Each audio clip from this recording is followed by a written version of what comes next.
হিমুর কিচেনে সবাইকে স্বাগত। আজকে আমি নিয়ে চলে এসেছি পায়রা মাছের টক রেসিপি। তো প্রথমে আমার বর পায়রা মাছ এনেছে। আমি এই পায়রা মাছগুলো ভালোভাবে কেটে নেব, ভালোভাবে আঁশ ছাড়িয়ে কেটে নেব। মাছগুলো আমার কাটা হয়ে গেছে, এবার আমি ভালো করে ধুয়ে নেব। মাছটা ধুয়ে নিয়ে চলে এসেছি। এবার এতে মেখে নেব নুন আর হলুদ।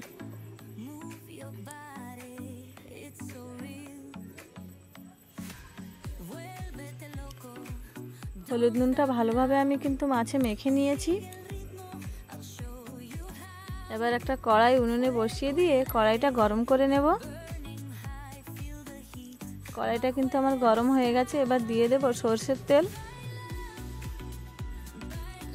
তেলটা আমার গরম হয়ে গেছে। এবার দিয়ে দেব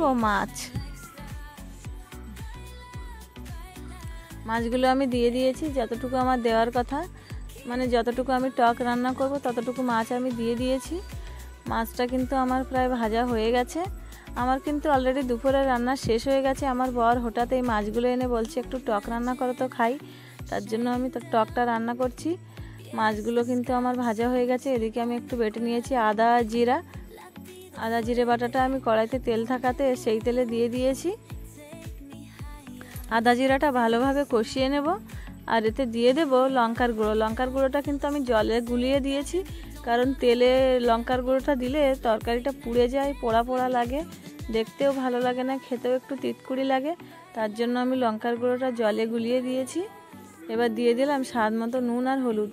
যেহেতু টক তরকারি, এতে কিন্তু একটু নুনটা বেশি দিতেই হবে। আমি কিন্তু এটা লেবুর টক বানাচ্ছি।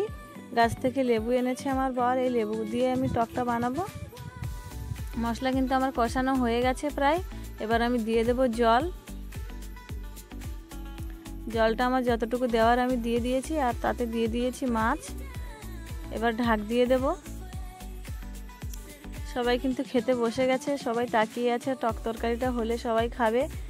বিশেষ করে আমার দাদু ভাই তাকিয়ে আছে তরকারিটা খাবে বলে।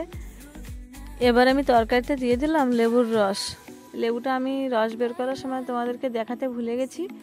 আমি কিন্তু এতে একটা লেবু দিয়েছি। টকটা আমার হয়ে গেছে। এতে কিন্তু একটু নুন কম আছে, আমি একটু নুন দিয়ে দেব।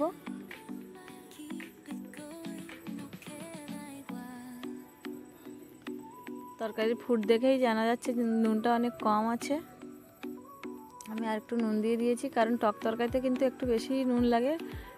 এবার তরকারিটা কিন্তু আমার পুরো রেডি হয়ে গেছে। আমি এবার নিয়ে যাব তরকারিটা নামিয়ে দাদুর কাছে। দাদুর কিন্তু খাওয়া প্রায় হয়ে গেছে। আমি এবার এই তরকারিটা নামিয়ে আগে দাদুকেই দেব। অন্য তরকারি দিয়ে দাদুর খাওয়া হয়ে গেছে, তো আমি অল্প একটু ঝোল দিচ্ছি আর একটা মাছের মাথা দিয়েছি। দাদু বলছে আমি মাছের মাথা দিয়ে আমি মাথা খাবো। তরকারিটা কিন্তু খুব সুন্দর হয়েছে, দাদু বলছে খুব গন্ধ বেরিয়েছে, টকটক একটা খুব সুন্দর গন্ধ। তো আজকের ভিডিও বন্ধুরা এই পর্যন্ত। দেখা হবে নেক্সট